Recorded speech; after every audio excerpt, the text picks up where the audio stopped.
ప్రభు పేరట మీ అందరికీ శుభాభివందనములు. ఈరోజు మన అనుదిన వాక్య ధ్యానమైన ఎడారిలో సెలయేర్లలోని వాక్యము.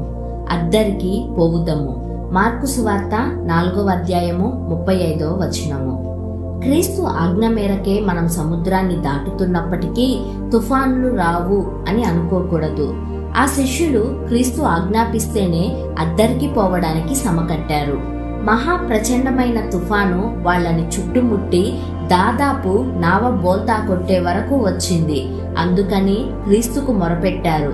మన వేదనల్లో క్రీస్తు ప్రత్యక్షమవ్వడం ఆలస్యమవుతూ ఉంటే అది మన విశ్వాసం పరీక్షకు గురై ఇంకా దృఢపడడానికే, మన ప్రార్థనలు ఇంకా తీవ్రతరం కావడానికే, విడుదల కోసం మన తాపత్రయం ఇంకా ఎక్కువ కావడానికే. ఇలా జరిగి చివరికి విడుదల వచ్చినప్పుడు దానివల్ల మనం నిండు అనుభూతిని పొందగలం. క్రీస్తు వాళ్ళని మెల్లిగా గద్దించాడు. మీ విశ్వాసం ఏమైంది? తుఫాను చెలరేగే వేళలో జయ ధ్వానాలను ఎందుకు చేయరు మీరు?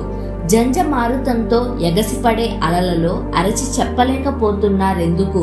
ఓ గాలి, ఓ అలల్లారా, మీరు మాకేమీ హాని చెయ్యలేరు. క్రీస్తు మా పడవలో ఉన్నాడు. సూర్యుడు చక్కగా ప్రకాశిస్తూ ఉంటేనే మనుషులకి నమ్మిక ఉంటుంది.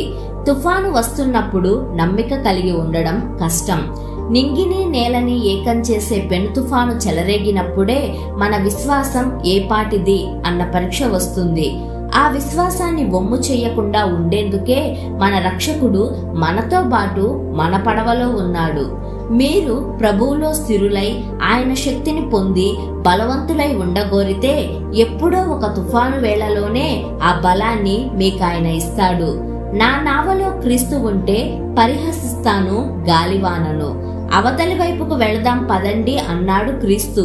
పదండి, మధ్యలో మునిగిపోదాం అనలేదుగా.